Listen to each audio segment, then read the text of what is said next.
Bismillah, summa alhamdulillah, nahmaduhu lillah wa nashkuruhu ala jami'i ni'matillah wa afdalu ni'matihi wa ni'matul iman wal islam. Salatullah wa salamuhu ala sayyidina Rasulillah Muhammad ibn Abdillah alladzi hadana ala dinil Islam wa narju syafa'atahu fi yaumil qiyamah. Amma ba'da, hadratul fudala wal ulama, para ulama, masyayikh, para guru-guru kami, masyarul muslimin wal muslimat rahimakumullah dimanapun berada, sahabat-sahabat, pengurus dan anggota Iksaris, Ikatan Alumni dan Santri Pondok Pesantren Riyadhus Shalihin Kota Probolinggo, yang kami hormati wakil khusus pengasuh Pondok Pesantren Abuya Sayyidina Habib Ali bin Muhammad Al-Habsyi, Abuya Sayyidina Habib Ali bin Muhammad Al-Habsyi.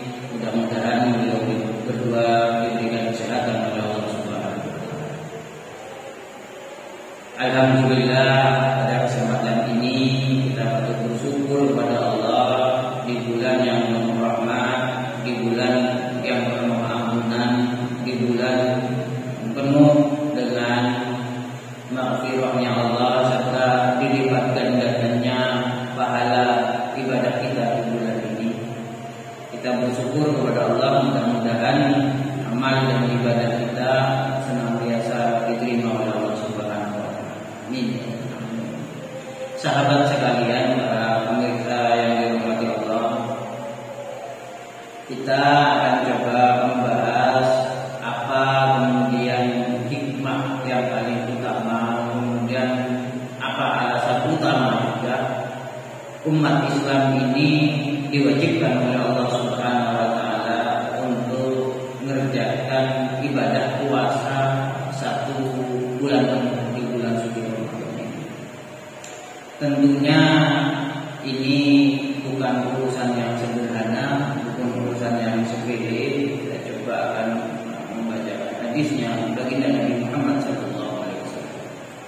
Rasulullah sallallahu alaihi wasallam bersabda, qala Allah azza wa jalla, kullu amali ibnu adam la ila siyama fa innahu li wa ana ajzi bihi. Setiap amal anak Adam itu akan kembali kepada yang mengerjakan anak Adam sendiri, ila siyam, kecuali puasa. Fa innahu li wa ana ajzi bihi. Dan sesungguhnya ibadah puasa ini untuk Allah Subhanahu wa taala, wa ana ajzi bihi, dan kata Allah, saya akan membalasnya sendiri. Artinya ibadah puasa ini satu-satunya ibadah yang murni hanya berhubungan kepada Allah Subhanahu wa taala. Kalau secara zahir orang tanpa kecerdasan yang maksimum, tanpa mikir yang berkepanjangan, kalau mau ngakal-ngakali tentang ibadah puasa itu sangat mudah sekali. Karena pengerjaannya 1 hari full, mulai dari subuh sampai maghrib, banyak waktu dia sendirian dan banyak cara kemudian dia berpura-pura. Ini kalau ada nilai keimanannya tidak memadai, tidak kuat, dia bisa aja pura-pura berpuasa, karena orang lain juga tidak akan ada yang tahu.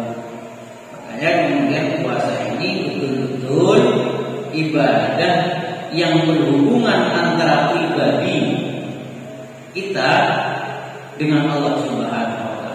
Ini tentang kejujuran kita kepada Allah Subhanahu wa taala. Kemudian karena ibadahnya ini langsung pribadi kita dengan Allah, ya tentunya sebagaimana janji Allah, wa ana ajzi bihi, dan Allah yang akan membalasnya. Tentunya para kaum muslimin yang dirahmati Allah, ketika Allah yang membalas, beda nilainya dengan ibadah-ibadah yang lain. Kalau Allah yang membalas, ini hal yang menurut kita sederhana dan menjadi istimewa ketika itu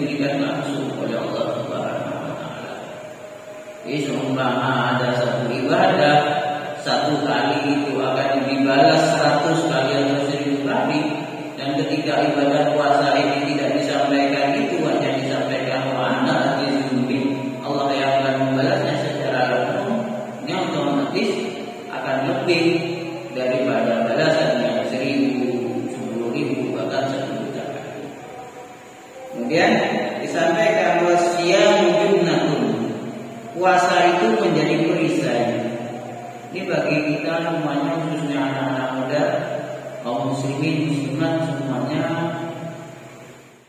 Kenapa puasa itu kemudian menjadi tameng, menjadi perisai, menjadi penyelamat kita bagi orang babatina? Ini sedikit saja tentang puasa ini. Kalau dari sisi zahir akan menjaga kesehatan kita, dan kemudian merefresh, menginstal ulang metabolisme tubuh kita. Ini akan bekerja sebagaimana mestinya. Karena di bulan selain bulan puasa ini kita makan tidak teratur, sehingga belum waktunya makan, belum waktunya minum, dan makanannya segala macam itu juga masuk. Ini tentunya tidak sehat untuk kemudian organ-organ tubuh yang kemudian mengolah makanan dan minuman itu. Di bulan puasa ini kita otomatis makan dan minum secara teratur, karena di malam hari aja makan, kemudian di siang hari tidak makan. Ini otomatis akan merefresh metabolisme tubuh. Itu penjagaan di sisi kesehatan.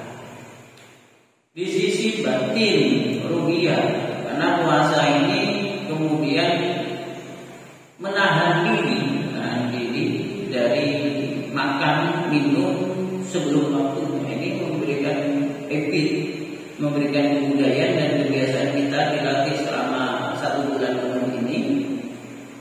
Kita akan terbiasa menjadi orang yang tidak tamak. Ini penting dalam kehidupan kita, menjadi orang yang tidak tamak, tidak sesekali makan, tidak sesemuanya dimakan, tidak dalam setiap waktu makan. Meskipun makanan itu halal dan milik kita, minuman itu halal dan milik kita, kalau masih bukan waktunya makan, tidak boleh makan. Nah, ini kita jadi orang yang tidak tamak. Andai juga menjadi hak kita, harta, uang, kekuasaan dan lain-lain, tidak seharusnya diambil semua. Diambillah secukupnya, sebatas untuk mendekatkan diri kepada Allah Subhanahu wa Ta'ala. Ini akan menjadi pribadi yang bijaksana karena dididik di dalam masa Ramadan menjadi perisai. Selanjutnya ini perisai tentang perilaku. Kemudian perisai penyelamat yang lain di bulan puasa ini, kita dididik menjadi manusia setengah malaikat. Maksudnya apa? Malaikat itu kerjaannya taat, tidak pernah mengerjakan maksiat kepada Allah. Dan orang yang berpuasa di bulan Ramadan itu dididik demikian, hawa nafsunya dimatikan dengan cara tidak makan dan minum, sehingga dia tidak punya kemampuan, tidak punya hasrat untuk mengerjakan maksiat kepada Allah Subhanahu wa Ta'ala. Ketika nafsu ini lemah, maka yang ada adalah keinginan untuk ibadah. Dan keinginan untuk ibadah dan taat ini perilakunya para malaikat. Jadi kita ini, manusia ini, di bulan puasa ini dididik berperilaku sebagai malaikat. Ini 3 hal. Kemudian kami menyampaikan wasiyamu junnatun, puasa itu adalah perisai kami, penyelamat kita. Selanjutnya Nabi Muhammad SAW mengatakan, "Fa'idza kana yaum shaumi ahadikum fala yarfus wa la yashrab wa in shabbahu ahadun aw qatalahu falyaqul inni sha'im." Apabila kamu salah satu dari antara kalian sedang berpuasa, maka jangan sampai mencaci maki dan berkata-kata yang menyebabkan keributan. Di bulan puasa ini perilaku dan kata-kata kita yang pertama jangan sampai menyakiti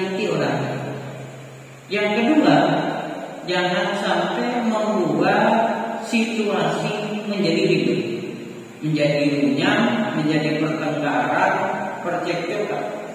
Kalau ada sesuatu, maka pembicaraan dan perilaku kita kira-kira menyebabkan kedamaian, maslahat, kebaikan untuk orang di sekeliling kita, untuk anak-anak kita, istri-istri kita, saudara kita, tetangga kita, santri-santri kita. Ini kira-kira perilaku kita di bulan puasa itu memberikan manfaat. Fa in syakara ahadun aw qatalahu falyakul inni shaimun. Kalau ada orang yang mencaci maki atau ngajak bertengkar, berpotin, ngajak berperang, bertengkar, ngajak ribut, falyakul inni shaimun, maka katakan saya sedang berpuasa. Bisa saja lah, habis hari raya atau tidak boleh puasa. Kalau mau kemudian ribut-ribut. Artinya orang yang berpuasa itu hubungannya hanya dengan Allah.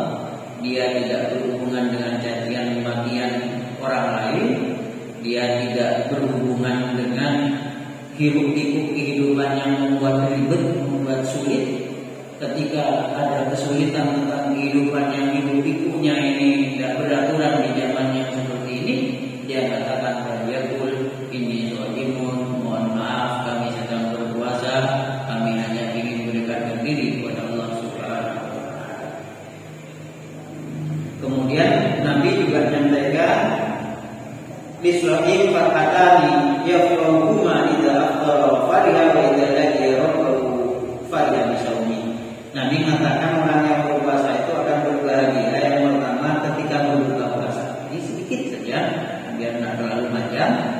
Orang yang berbuka puasa akan punya kebahagiaan. Bayangkan air minum yang biasa itu kalau diminum orang yang tidak berpuasa nikmatnya tidak seberapa. Tapi air putih biasa itu kalau diminum orang yang berpuasa nikmat, masya Allah.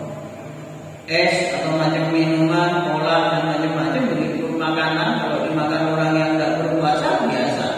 Tapi kalau dimakan di waktu azan maghrib bagi orang yang berpuasa menjadi sangat istimewa. Itu kebahagiaan yang diberikan oleh Allah kepada orang yang berpuasa. Yang kedua, idza laqiya rabbahu fariha bisawmi. Dan ketika bertemu dengan Allah, dia punya kebahagiaan. Ketika bertemu dengan Allah, punya kebanggaan, Allah akan kasih anugerah yang tentunya min surah Yasin. Tanpa bagaimana bisa kita menggambarkan. Ya kalau diukur-ukur, kalau kemudian kita coba itu, ya air putih aja menjadi beda diminum oleh orang yang berpuasa dan diminum oleh orang yang tidak berpuasa. Apalagi nanti ketemu dengan Allah, antara orang yang